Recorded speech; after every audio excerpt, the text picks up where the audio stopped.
The coast of California. In the north, a mountainous land of lonely cliffs, where brush and tree-covered hills slope toward fertile inland valleys and tumble steeply to the sea. Here, cold air rises from the chill waters flowing southward from Alaska, creating seasonal dense fogs that wrap the region in mystery. Reaching with silent white fingers through gaps in the hills, the fog pours like drifting smoke over highways.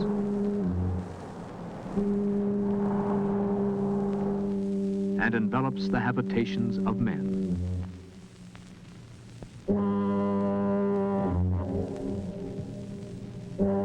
Swirling above the tide-ripped waters of the Golden Gate, the fog swallows the great bridge. The wild cries of seabirds are stilled, and the only sound is the endless bleat of the foghorns, warning ships of a rocky shore. Eerie in its gray-white beauty, gleaming like snow in the sun, the fogs have tempered the climate of this land, conditioned its development, and perhaps even affected the character and vigor of its people. Here, beside the largest natural harbor in Western America, a city was built.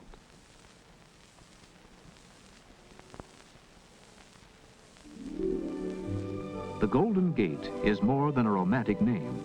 It is truly America's gateway to the Pacific, to Alaska, to Hawaii, and the islands beyond, to New Zealand, Australia, and the Far East.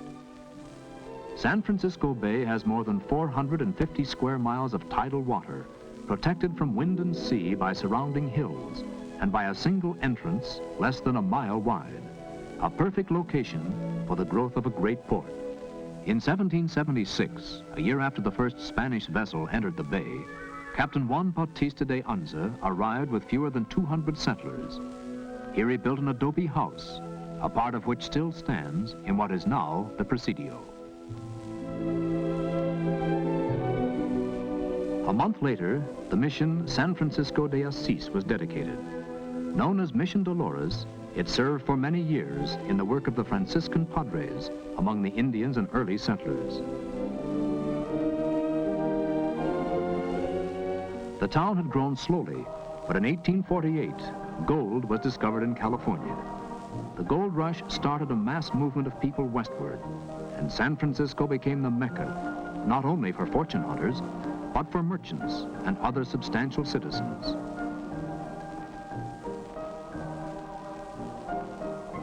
From the beginning, the city's growth was linked with the sea, and tall ships from the ports of the world came by the hundreds to sail through the Golden Gate.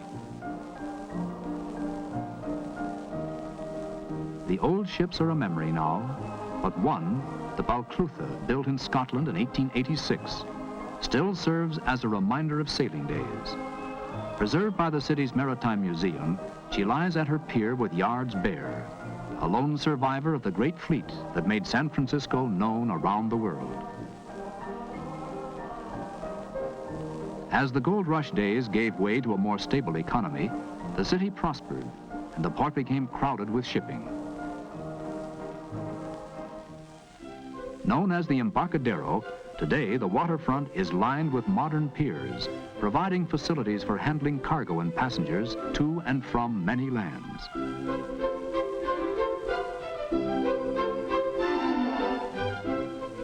In a region given largely to cattle raising, food was scarce and expensive in the early days. To meet this need, a fishing industry was soon established. The little basin at Fisherman's Wharf is still active today as the home port of a fleet of fishing boats that return each afternoon with fresh seafood. Salmon, herring, sole, and halibut are among the many varieties taken in the deep waters off the coast.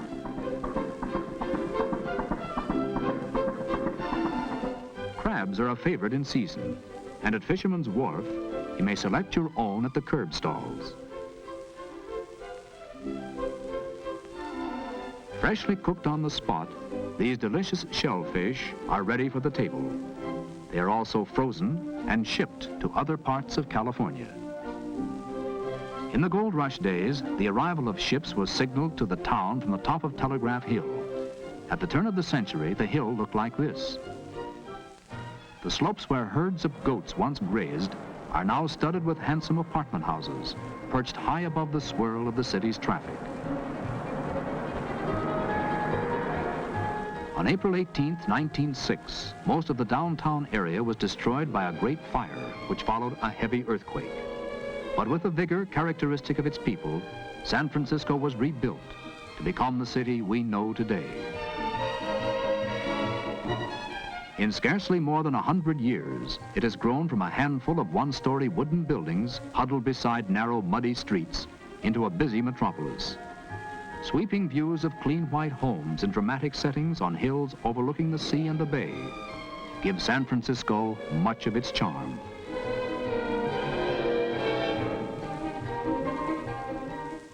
As the city grew, its residential architecture took distinctive forms, and in older sections, blocks of apartments like these are still common. Entrances, cornices, and the caps of columns were often elaborate.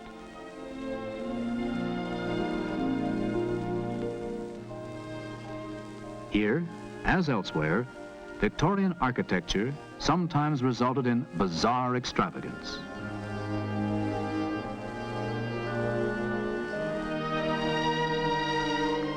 But there was elegance, too, in beautiful doorways, carved window frames, and discreetly closed shutters. Today, the old mansions seem to stare from their many windows at the passing traffic, like ghosts of the days that are gone. Like many Mediterranean towns, shaded byways and quiet streets reach up the hillsides, making European visitors feel at home in this American city. Hills like these are a challenge to pedestrian and motorist alike. Across town, steep Lombard Street twists down the side of Russian Hill like a writhing snake.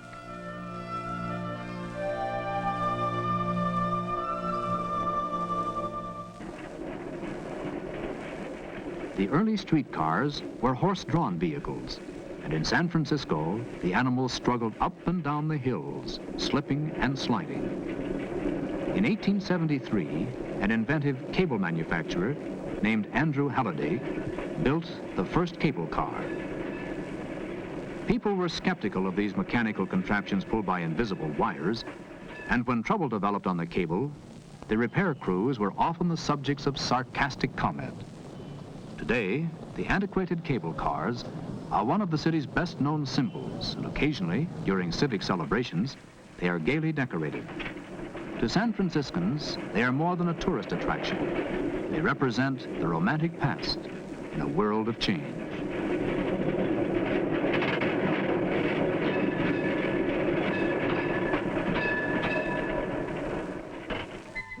The people of San Francisco dress well, walk briskly, and their friendliness, as much as the charm of their city, causes visitors to return again and again. Many remain to call San Francisco their home. The famous corner flower stalls add a splash of color to the busy streets. In former days, Union Square was the heart of the city. It is still the center of the downtown shopping area. Here, people come to meet their friends, to read, or to sew, or just to rest in the sun.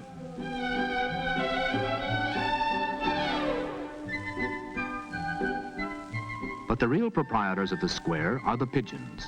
They provide amusement for young and old, and are no respecters of persons at feeding time.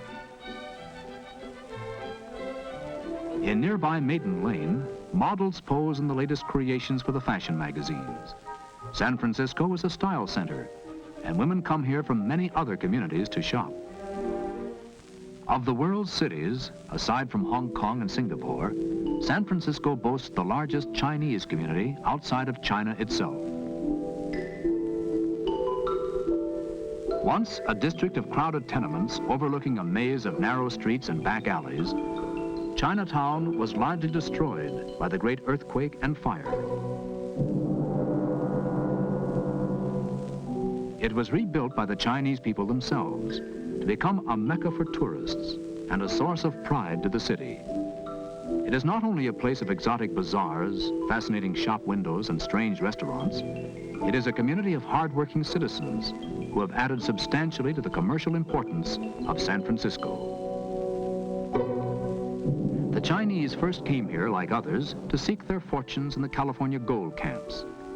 Later, until immigration was restricted, thousands came to labor in the building of the Western railroads. Their descendants, importers, merchants, bankers, Chinese Americans, have contributed in large degree to the cosmopolitan flavor of this city, which they call home. Probably no other group has influenced the development of an old world atmosphere in San Francisco as much as the Italians, who've adhered strongly to their native traditions. Centuries-old skills are followed closely in the preparation of foods. Small family-owned and operated factories produce the ingredients for Italian dishes. These products are used not only in their homes and fine restaurants, but are exported to other cities as well.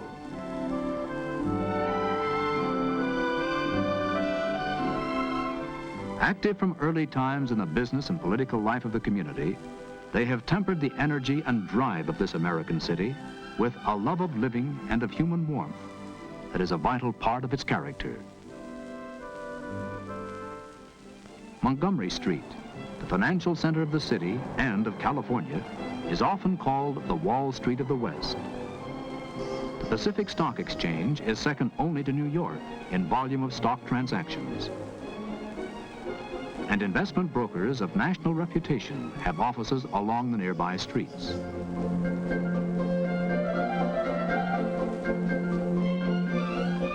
Old office buildings have given way to modern architecture, and the business vitality of San Francisco in recent years has brought radical changes to the city's skyline.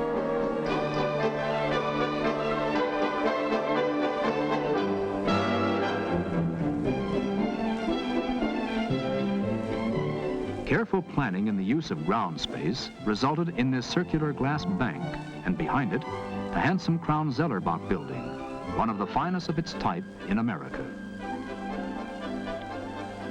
New apartment buildings tower on the city's hills, providing increased housing facilities with magnificent views of the bay. Beside them, the old houses stand in timid contrast, as if wondering when they too must give way to progress. One of the most spectacular creations in the blossoming new architecture in San Francisco is the skyscraper addition to the Fairmont Hotel on the crest of Nob Hill. An outside elevator, blending with the face of the building, lifts visitors high above the city, unfolding a view of the downtown streets, the Embarcadero and its ships, the bay, and the great San Francisco-Oakland Bay Bridge, connecting San Francisco with Oakland, Berkeley, and other East Bay communities, and beyond, the hills.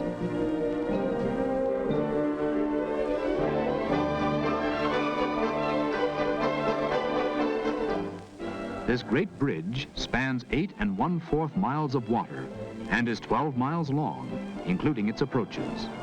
More than 200,000 persons cross the bridge each day by automobile and bus. The expanded building program and planning for the future is possible because of San Francisco's varied commerce. By rail and truck, the products of industry and agriculture flow into the city. Its shipping and allied industries, built around San Francisco Bay, add to the city's importance as a center of trade. Spices from the Indies, coffee from Brazil and Colombia, teas from Ceylon, are processed and packed in San Francisco. Bananas from Central America are unloaded by modern conveyor belts from the refrigerated holds of ships especially designed for this cargo. Bulk cargoes, such as grain, are also handled by a conveyor system. More than 500 tons per hour can be loaded aboard ship at the San Francisco Grain Terminal. This cargo of safflower seed, grown in California's San Joaquin Valley, is bound for Japan.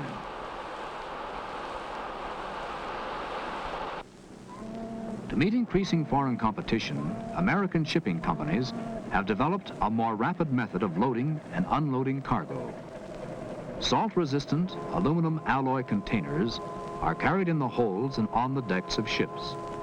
They are automatically loaded and unloaded by a specially designed crane that provides swift handling of cargo with minimum use of manpower.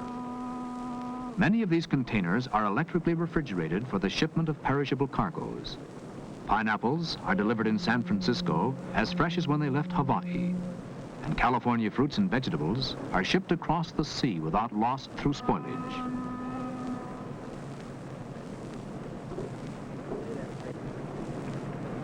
In the container yard, giant straddle carriers move over the containers, lift them from the trailer, and stack them in position. Here they await the trucks that will haul them to their destination.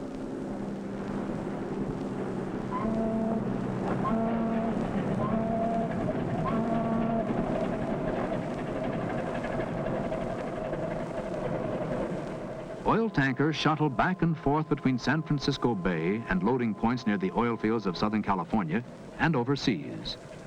Crude oil is pumped from ship to shore at the refinery, and refined petroleum products are reloaded for shipment up and down the coast and to foreign markets. The United States Navy contributes substantially to the economy of the port and the city. In addition to naval personnel, thousands of civilians are employed at the Hunters Point Naval Shipyard, where vessels of many types are built, serviced, overhauled, and repaired. The tugboats are the workhorses of the bay. On the move day and night, these powerful little vessels are essential to the coming and going of ships in any port. Their skippers must know the waters of the bay, its tides and its currents, for upon their skill depends the safe arrival and departure of ships in all kinds of weather.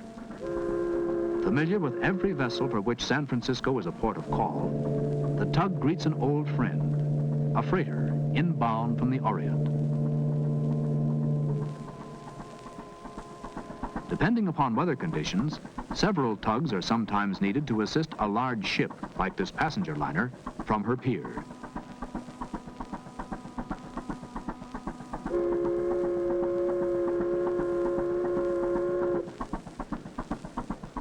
Her job done, the little craft moves off to return to other tasks, with a farewell salute as the liner heads for the Golden Gate and the open sea.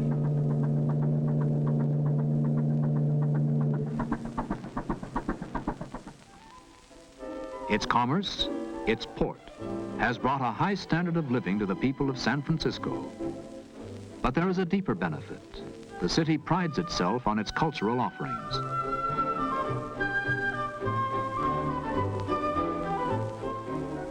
The enjoyment of its museums, its floral gardens, and its beautiful parks, such as world-famed Golden Gate Park, is almost a way of life for its citizens.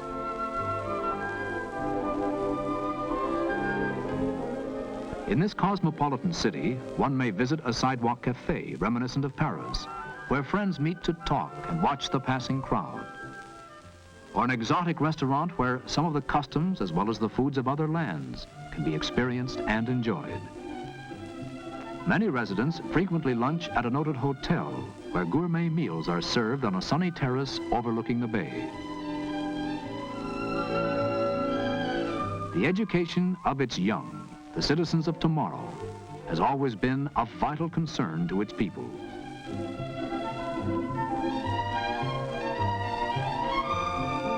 The years have brought many changes to San Francisco. In little more than a century, it has grown from a frontier town into a mature metropolis, an impressive achievement.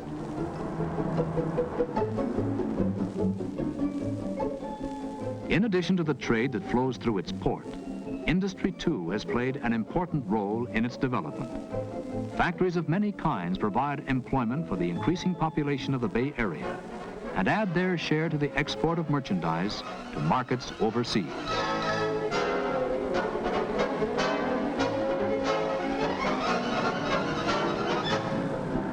The air age has added to the international atmosphere of San Francisco by bringing a constant flow of travelers from the far corners of the globe.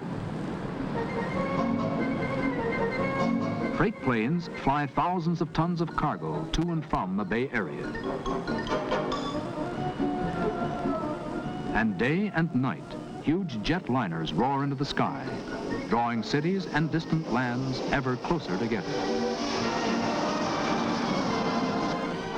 But San Francisco, from its hills, will always look to the sea and the ships that gave it birth and nourished its growth.